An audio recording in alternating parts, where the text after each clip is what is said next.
শরৎকাল, রবীন্দ্রনাথ ঠাকুর। আবার শরৎকাল আসিয়াছে। এই শরৎকালের মধ্যে আমি একটি নিবিড় গভীরতা, একটি নির্মল নিরতিশয় আনন্দ অনুভব করি। এই প্রথম বর্ষা অপগমে প্রভাতের প্রকৃতি কি অনুপম প্রসন্ন মূর্তি ধারণ করে। রৌদ্র দেখিলে মনে হয় যেন প্রকৃতি কি এক নূতন উত্তাপের দ্বারা সোনাকে গলাইয়া বাষ্প করিয়া এত সূক্ষ্ম করিয়া দিয়াছেন যে সোনা আর নাই, কেবল তাহার লাবণ্যের দ্বারা চারিদিক আচ্ছন্ন হইয়া গিয়াছে। বায়ুহিল্লোলের মধ্যে একটি চির পরিচিত স্পর্শ প্রবাহিত হইতে থাকে। কাজকর্ম ভুলিয়া যাইতে হয়। বেলা চলিয়া যাইতেছে না মন্ত্রমুগ্ধ আলস্যে অভিভূত হইয়া পড়িয়া আছে বুঝা যায় না। শরতের প্রভাতে যেন আমার বহুকালের স্মৃতি একত্রে মিশিয়া রূপান্তরিত হইয়া রক্ত আকারে আমার হৃদয়ে শিরার মধ্যে সঞ্চরণ করিতে থাকে।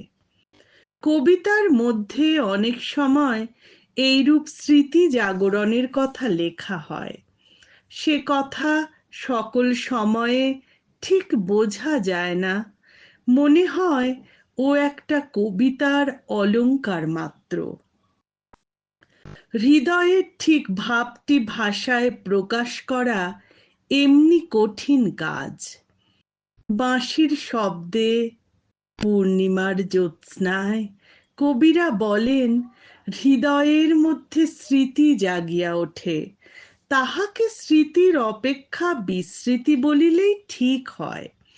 কিন্তু যে বিস্মৃতি বলিলে একটি অভাবাত্মক অবস্থা বোঝায়, এ তাহা নয়। এ এক প্রকার ভাবাত্মক বিস্মৃতি। নইলে বিস্মৃতি জাগিয়া উঠা কথাটা ব্যবহার হইতেই পারে না। এরূপ অবস্থায় স্পষ্ট যে কিছু মনে পড়ে তাহা নয়, কিন্তু ধীরে ধীরে পুরাতন কথা মনে পড়িলে যেমনতর মনের ভাবটি হয়, অনেকটা সেইরূপ ভাবমাত্র অনুভব করা যায়।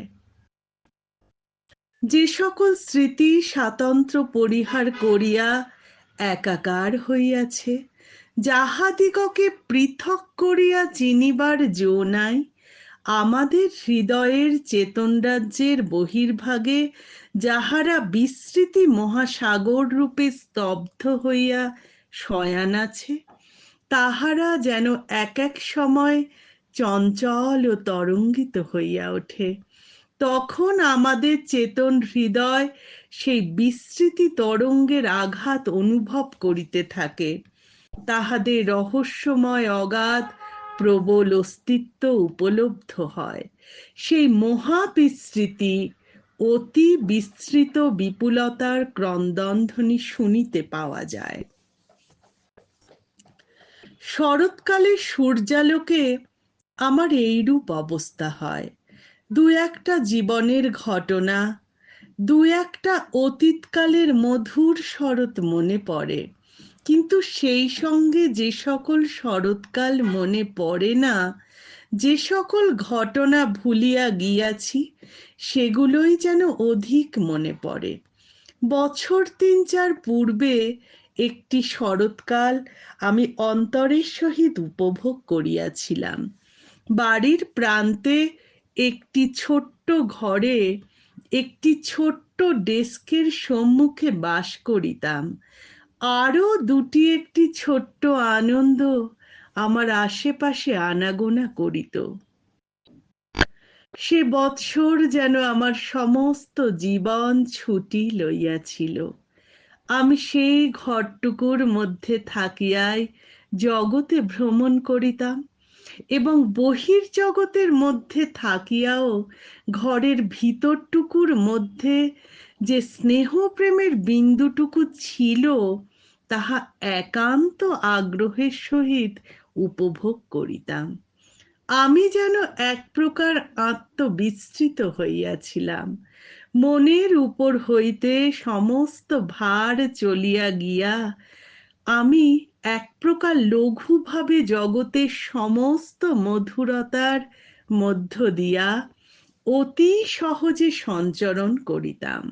বোধহয় সেই বৎসরই শরৎকালের সহিত আমার প্রথম বন্ধুভাবের পরিচয় হইয়াছিল।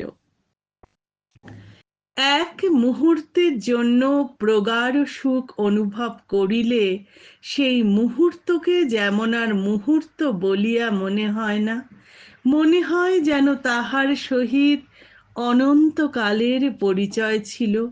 বোধহয় আমারও সেইরূপ এক শরৎকাল রাশিকৃত শরৎ হইয়া উঠিয়াছে। আমি সেই শরতের মর্মের মধ্য দিয়া যেন বহু সহস্র সুদূর শরৎ পরম্পরা দেখিতে পাই। দীর্ঘ পথের দুই পার্শ্ববর্তী বৃক্ষ শ্রেণী যেমন অবিচ্ছিন্ন সংহতভাবে দেখা যায়, সেইরূপ অর্থাৎ সব শুদ্ধ মিলিয়া একটা নিবিড় শারদ আনন্দের ভাবরূপে। আমার মনে হয় স্বভাবতই শরৎকাল স্মৃতির কাল এবং বসন্ত বর্তমান আকাঙ্ক্ষার কাল। বসন্তে নবজীবনের চাঞ্চল্য, শরতে অতীত সুখ দুঃখময় জীবনের পূর্ণতা। বাল্যকাল না গেলে যেন শরতের অতল স্পর্শ প্রশান্তি অনুভব করা যায় না।